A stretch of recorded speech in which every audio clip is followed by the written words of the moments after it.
नमस्कार बंधुरा mummy cook ब्लगे सबाइके स्वागत जानिए आज के एकटा चले एलाम स्नैक्स रेसिपि निये। तो देखो कॉर्न नियेछि, कॉर्नटाके प्रथमे आमि छुले नेब। खूब सुंदर एकटा भिडियो होते चलेछे बंधुरा, तोमरा केउ स्किप करबे ना, पुरो भिडियोटा देखते थाको। दारुण मजार रेसिपि तैरि करे देखाबो मात्र 5 मिनिट समय। तो देखो कॉर्नगुलो आमि छुले नियेछि। कॉर्नगुलो केटे नेওয়ার आगे कयेकटा टिप्स आछे, एगुलो एकटुखानि फलो करते होबे, ना होले परे भाजते गेले तेलेर मধ্যে दिले परेই কিন্তু ফেটে ওঠে। কর্নগুলো কাটার আগে এইভাবে মধ্যখান দিয়ে একটুখানি আমরা চিড়ে নেব। আমরা যদি এইভাবে কাট লাগিয়ে দিই তাহলে কিন্তু কর্ন পকোড়াগুলো যখন বানাবো তখন কিন্তু একটা কর্ন ফেটে গায়ে বা হাতে কোথাও আসবে না।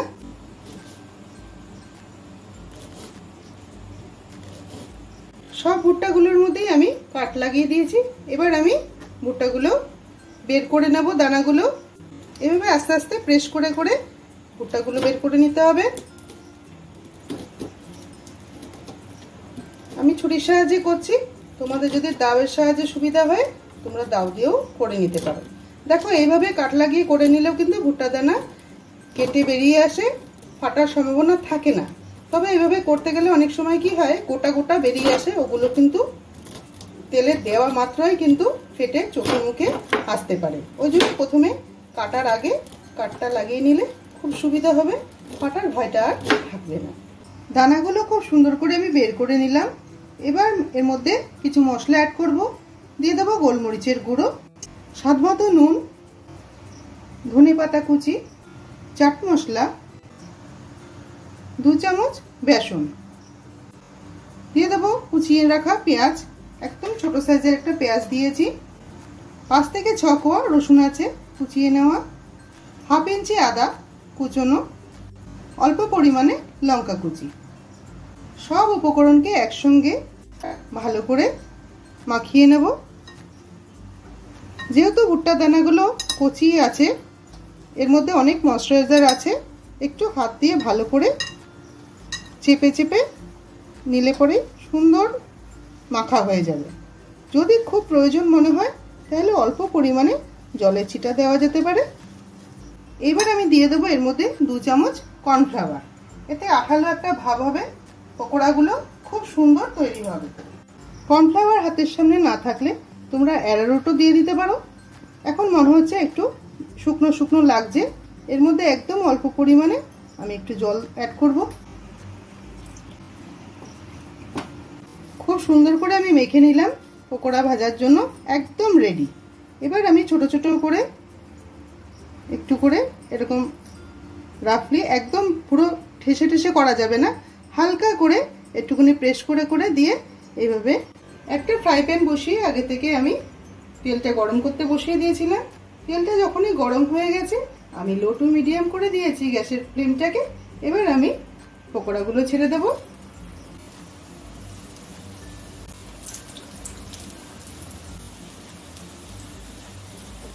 সন্ধ্যাকালে চা খাওয়ার সময় বা বাচ্চাদের টিফিনের জন্য দারুণ লাগে এই কর্ন পকোড়াটা খেতে। তোমরা বানিয়ে একবার দেখো, অসম্ভব মজার একটা সুন্দর পকোড়া।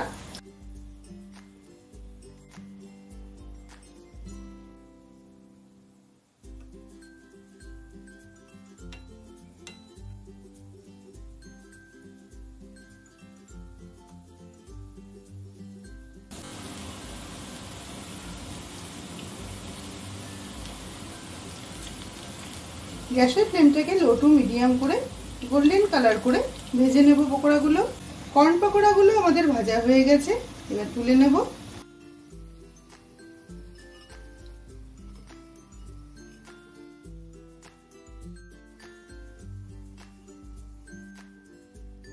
একটা ফ্রাই প্যান বসিয়ে দিয়ে দেবো একদম অল্প পরিমাণে সাদা তেল।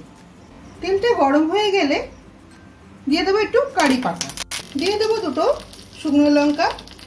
যেহেতু অল্প তেলে করব এজন্য ভাজা হয়ে গেলে পরে একটু উপরে তুলে রাখছি। লঙ্কাটাও ভাজা হয়ে গেছে, একটু সাইড করে দিলাম। এবার এর মধ্যে দিয়ে দেবো রসুন কুচি। এখানে 10 থেকে 12 কোয়া রসুন কুচিয়ে নেওয়া আছে।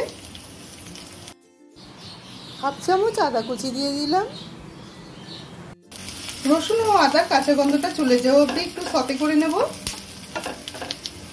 এবার এর মধ্যে দিয়ে দেব একটু বড় করে কেটে নেওয়া পেঁয়াজ, ক্যাপসিকাম একই সাইজের কেটে নিয়েছি। দিয়ে দেবো কাঁচা পাকা লঙ্কা কুচি। ঝালটা তোমরা যে যেমন খাও সেভাবে তোমরা দেবে। গ্যাসের ফ্লেমটাকে কমিয়ে দিয়ে সব কিছু একসাথে মিশিয়ে একটু সতে করে নেব। আবার দিয়ে দেবো রেড বেল পেপার,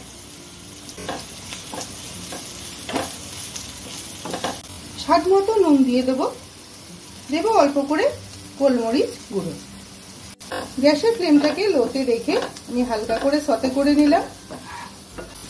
এবার দিয়ে দেবো টমেটো কেচাপ। এখানে আমি 3 চামচ টমেটো কেচাপ দিয়েছি।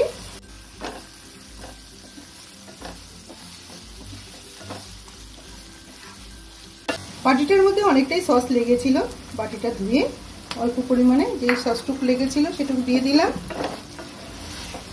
এবার ভেজে নেওয়া কর্নগুলো এর মধ্যে দিয়ে দেব। এইভাবে তোমরা কর্ন 65 বানিয়ে দেখো, বাচ্চারা তো খুব মজা করে খাবে, কারণ এটা কিন্তু খুব স্বাস্থ্যকর, খুবই হেলদি একটা রেসিপি। আর সন্ধ্যাকালে টিফিনের জন্য কিন্তু চট করে বানিয়ে নেওয়া যায়, খুবই ভালো খেতে। তোমরা বাড়িতে অবশ্যই একবার ট্রাই করে দেখো, ছোট বড় সবার খুব প্রিয় হবে এই রেসিপিটা। সসটা দিয়ে দেওয়ার পর আর বেশিক্ষণ নাড়ার দরকার নেই, হালকা করে আমি নেড়ে দিলাম। এবার আমি নামিয়ে পরিবেশন করব।